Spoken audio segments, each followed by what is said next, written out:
Codename Kids Next Door was an early 2000s TV show with 6 seasons and a full TV movie, and today we'll do a complete rundown of the series. So without further ado, let's get started. Before we get into it, make sure to like the video and subscribe to the channel so you don't miss out on any future videos. There was once a utopia for children where kids were free to do whatever they pleased, whenever they wanted. But as you know, with freedom and time, creativity blossoms. So for a bit of fun and to lighten their load, these imaginative youngsters created the concept of adults. And that's how Mr. Wigglestein came into the picture. An adult who, after a long day, simply didn't have it in him to play horsey with his child. His small act of defiance led to the first ever spanking, a moment that changed everything. Suddenly, adults were no longer welcome in Kidland. But adults, they didn't just sit back. They cleverly made irresistible toys, luring kids into working and earning money to buy them. The kids fought back, trying to cut off the adults' coffee supply, but it led to a unique war, fought with spanking robots. Eventually, the kids retreated to the moon. But guess what? Both sides started missing each other. Adults missed the kids' help, and the kids missed Earth's comforts. This led to a truce and the idea of families living together on Earth. And the adults introduced schools to make the kids forget their true history. Now, let me tell you about a special team fighting against this evil, the Kids Next Door. Led by 5 brave 10-year-olds from Sector 5, they're part of a global spy-like organization defending kids' rights against homework, flossing, and evil adults. There's number 1, Nigel Uno, the British-American leader. Number 2, Hoagie P. Gilligan Jr., the engineer. Number 3, Kooky Sandman, the medic.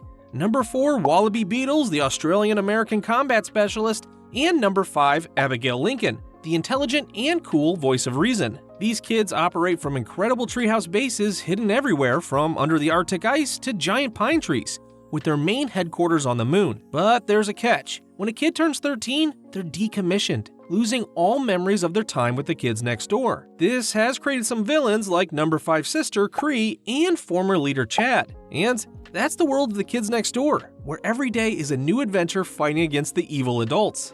Alright, back to the main storyline. In the first mission, known as Operation Caked, we are introduced to the delightful children from down the lane.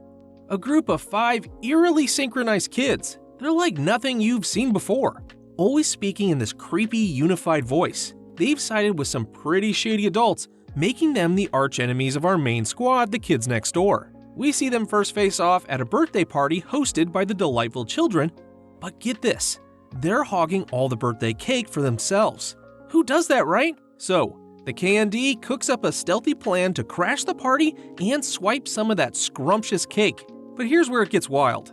In the midst of this crazy party, there's this little girl with a temper so explosive, she practically turns into a mini Hulk when she's mad. And just when things are heating up, the KND, with their smart moves and a bit of deception, cleverly redirects her towering rage straight at the delightful children.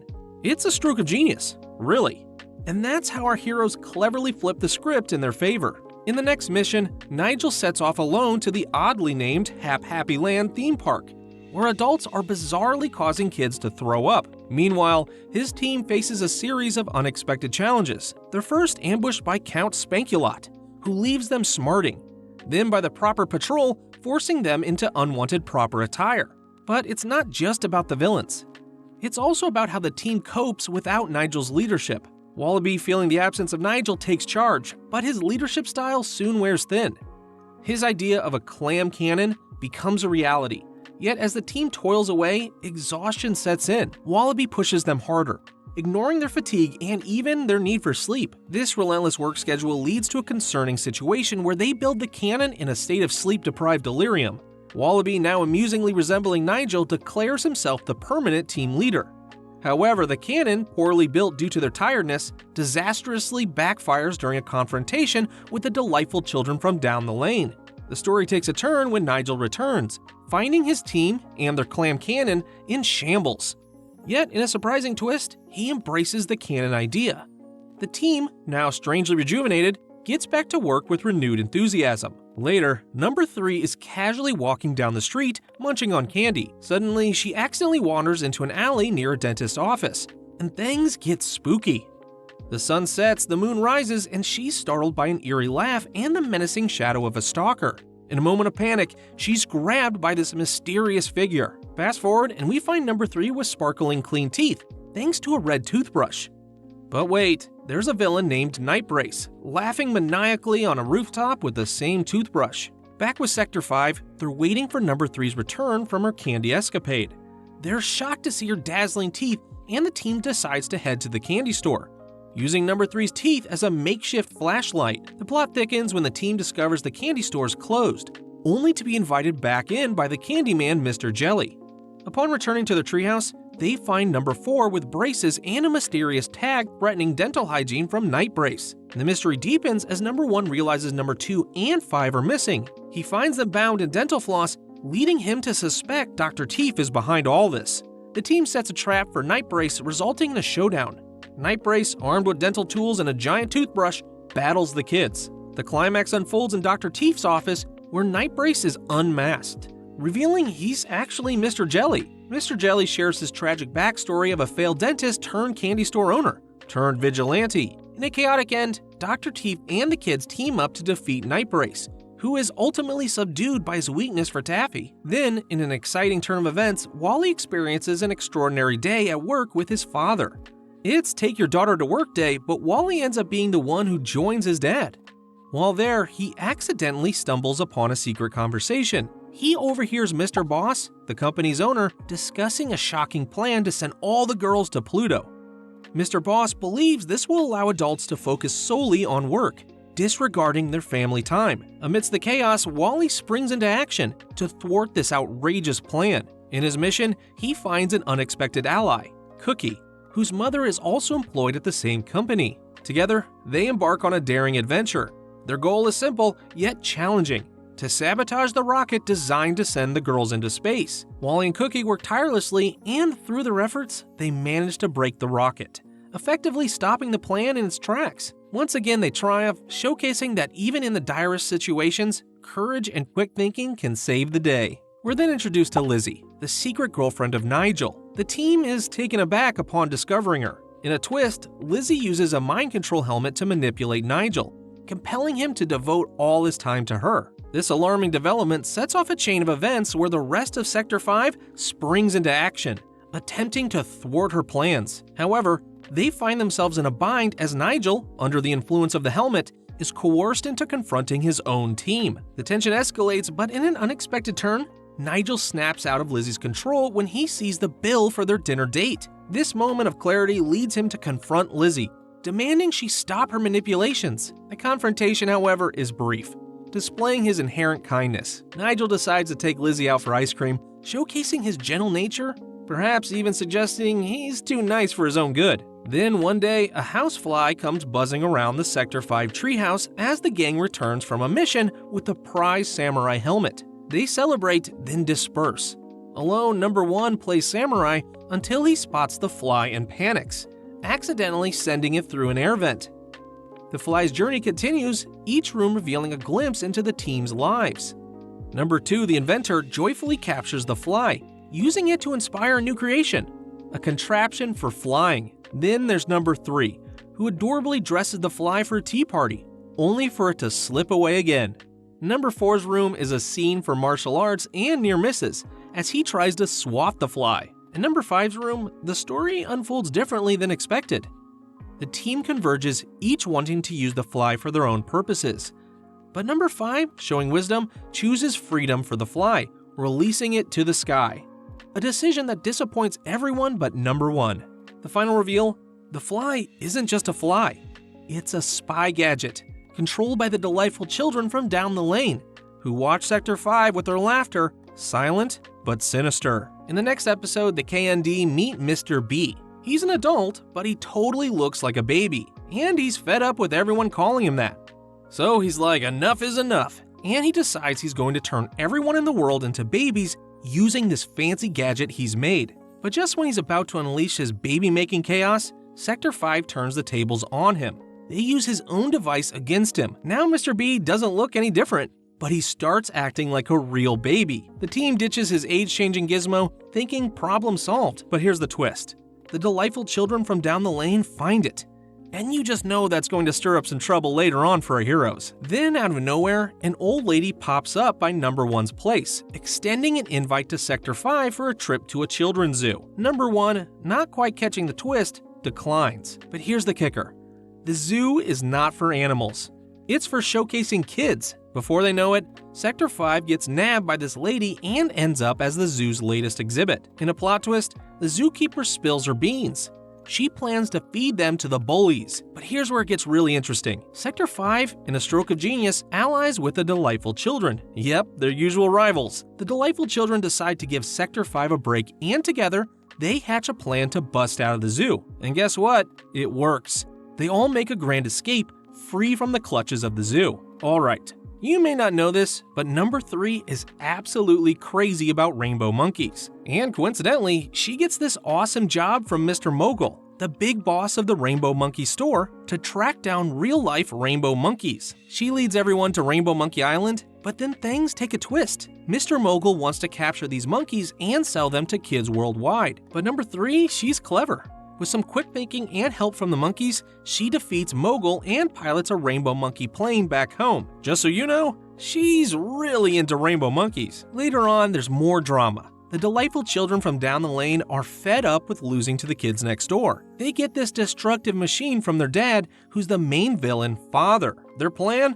Attack Sector 5. They even kidnapped number 1 and used a gadget to make him grow up. Since he's an adult now, he can't be part of the kids next door anymore. Fast forward 2 weeks, and there's grown-up Nigel, now an ice cream man, driving away from his team. The others try to bring him back, but he's just not into it, which is heartbreaking. But the story doesn't end there. The remaining kids next door storm the Delightful Children's mansion, leading to a massive battle. Nigel comes back, now as an adult, and tries to retrieve the age device.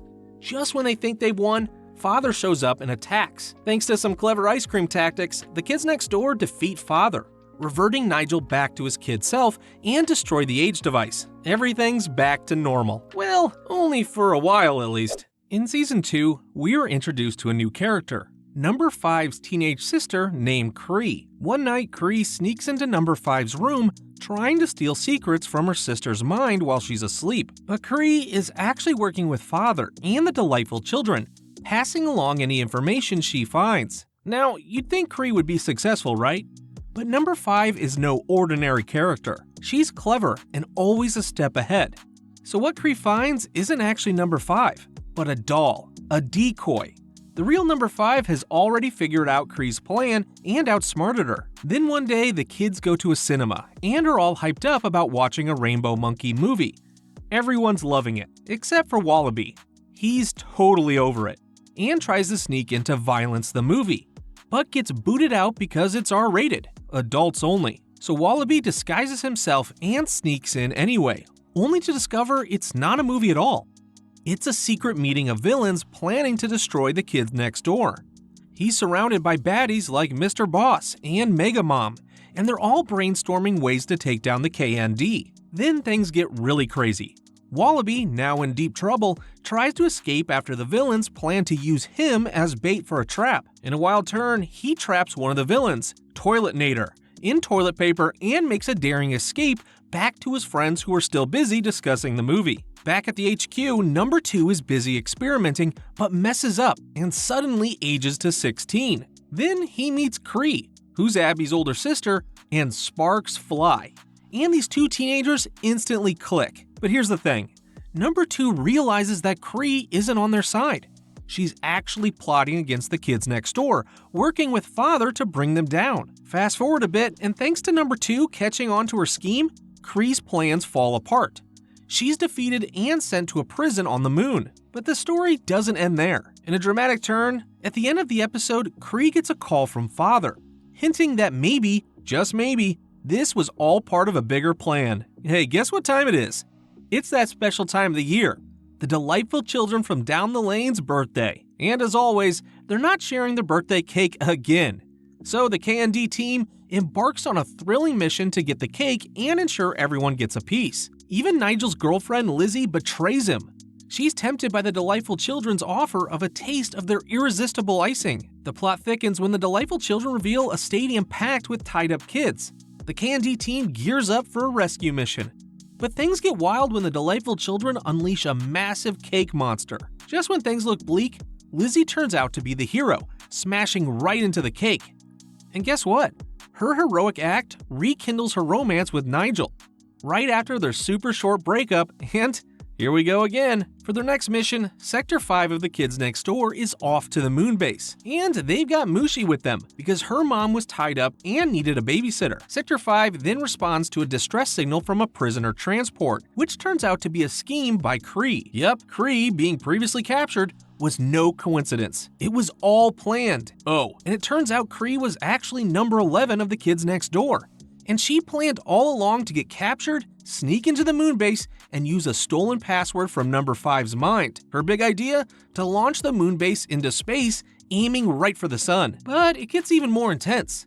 There's this epic showdown between Abby and Kree. In the end, Abby outsmarts her, sending Kree off in a trash shuttle. And just like that, the moon base is saved. But even after the victory, we learn that number 1 has been shockingly decommissioned and faces a memory wipe. Meanwhile, number 86 is on a rampage, even snatching away the entire Sector 5 treehouse. But number 1 isn't giving up that easily. He makes a daring escape and bumps into number 274, who drops a bombshell. Sector 5 is being framed, and the team's already been captured. In a race against time, number 1 enlists Tommy, number 2's little brother, to build a rocket to the moon. He's determined to remain a Kids Next Door operative, no matter what. Then, amidst all the chaos, Nigel reveals a secret weapon, a mysterious letter he's been holding onto. But before he can explain, he and Tommy reach the moon, only to find out they're too late. Number 2 to 5 have already had their memories wiped. But wait, Nigel reveals the secret letter is actually an invite to number 274's 13th birthday party. Since 274 is now a teenager, he's ineligible to be part of the Kids Next Door. In a desperate move to avoid decommissioning, 274 has hacked the system to alter his age, and even tried to stop his own birthday party. Then number 86 orders number 274's decommissioning. But 274 isn't going down without a fight. He takes Tommy hostage, releases the moon base to crash into the sun, and escapes in the only pod. In a heroic move, number 4 breaks into the escape pod, subdues 274, and the team manages to save the moon base. Just when we think it's all over, the team gets their memories back, and 274 breaks out of jail with Kree's help. In a dramatic finish, he proudly declares himself a teenager. After returning back to Earth, we see Chad really showing that he's firmly on the side of the teenagers. He's even got a bomb ready to take out the moon base, which proves he remembers his time with the Kids Next Door. But the team cleverly uses the football-shaped bomb against him. They end up blowing up Chad's high school stadium instead. And guess what? His football coach is not impressed at all. He's so disgusted, he demands a whopping 6,000 push-ups. After this, the team embarks on a mission to save their classmate, Leona, who's been snatched away by the delightful children from down the lane. The chase leads them to a mysterious passage in the girls' bathroom, and as they search for Leona, they finally find her. But she's aging rapidly and needs the Fountain of Youth urgently. The kids, determined as ever, locate the fountain, but so have the delightful children. A fierce battle ensues, and in a twist of fate, the delightful children accidentally turn into babies after tumbling into the fountain. After Leona is rejuvenated by the fountain's magic, she shocks everyone by declaring she must destroy the kids for knowing too much. Just as she starts turning the team into babies, the infant delightful children unexpectedly return in their robot, causing chaos at the fountain site. In a rare moment of unity, the two rival groups team up for the second time and escape the scene. Moving on, Tommy finally goes to the Arctic base to train as a cadet next door. He meets Sonia and Lee, who are also on their first day at the Kids Next Door. However, before training began, a false alarm occurred, making all of the operatives fly up to the moon base, except for the cadets. It turns out Father was attacking the Arctic base to steal the code module since no operatives are there. Tommy, Sonia, and Lee work together and successfully defend the code module and the Arctic base from Father. And just like every year, the delightful children from down the lane refuse to share their birthday cake. And just like every year, the KND show up to take it. This time, the delightful children hide in a castle. And the only weapon Sector 5 has is a group of newly hatched chickies. All the baby chickies think that Nigel is their mommy, and they save him from Sir Gift-A-Lot, and merge into a knight. Oh, and the chicks? Well, they poop on the cake, and let the delightful children eat it on live TV. Ugh! After a long wait, Tommy finally graduates and becomes a member of the KND, taking on the code name Number T. But his celebration was short-lived because right then, an urgent distress signal popped up. It was about Father, causing trouble on Earth. Sector 5 then goes to check it out, but almost everyone, except Tommy, got turned into animals because of Father's new gadget. Tommy managed to escape, but lots of other operatives weren't so lucky. Turns out number 362, the boss of all the candy sectors, also got partially transformed into a monkey. But Tommy heroically saved her. Tommy realized something smart.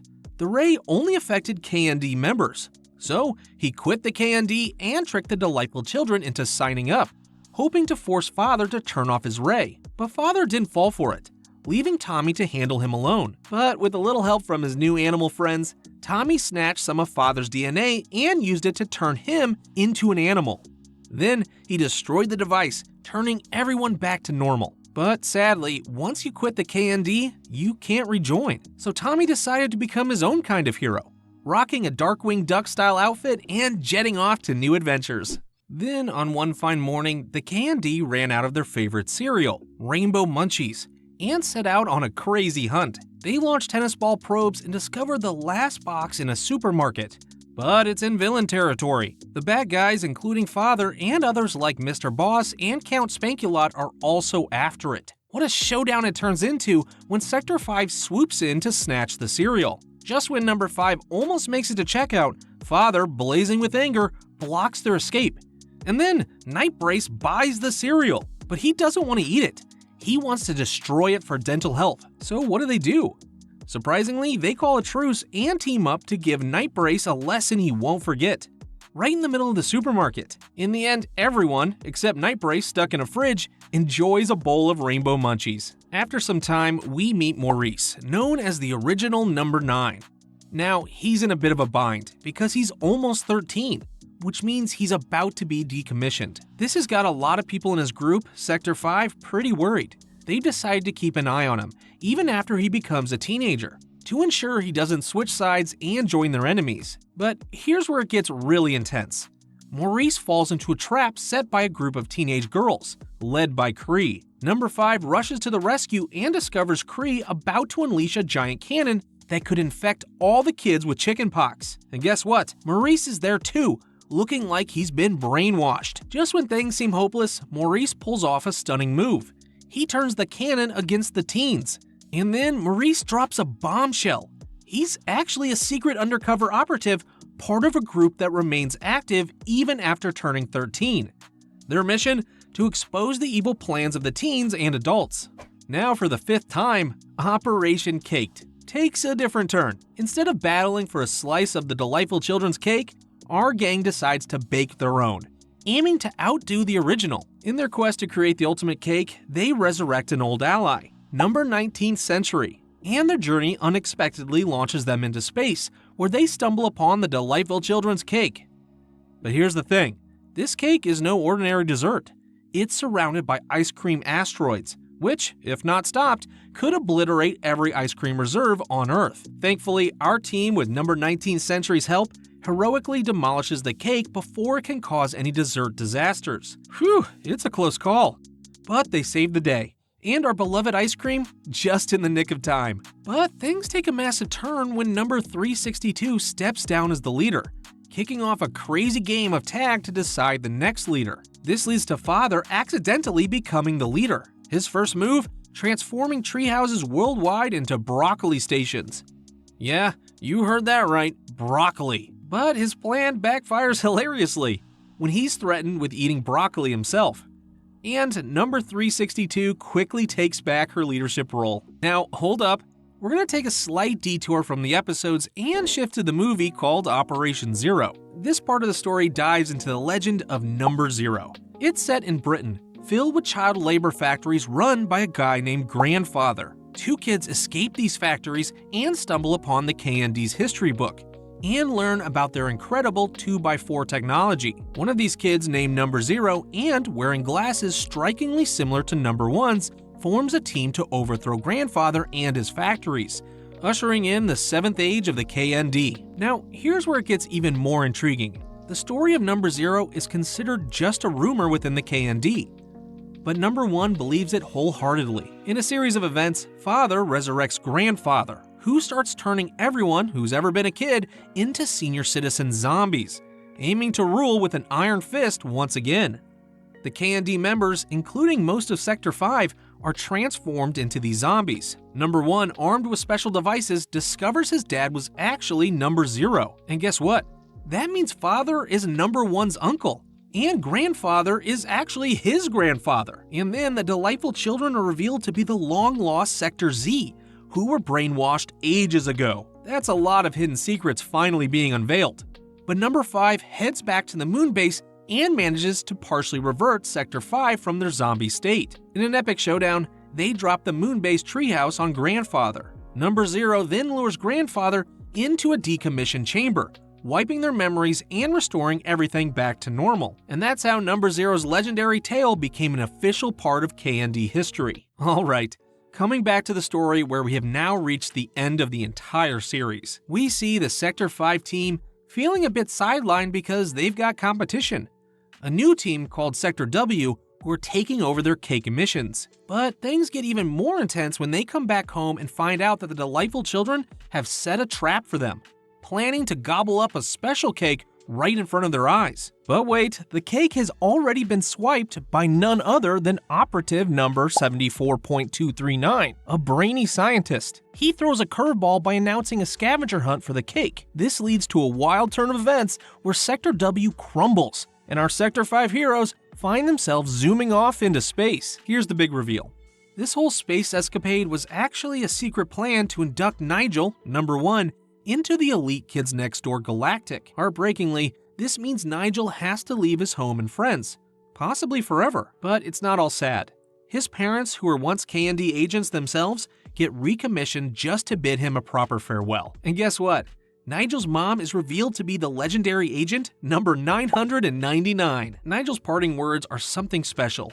He tells his friends, never grow up, even if you're 100 years old and can't remember our adventures. He then hands over the reins of Sector 5 to Abby, making her the new leader, before he ventures into the unknown. The episode closes by showing us the present Sector 5, all grown up, and Number 5, who is recounting this very story. And then, surprise!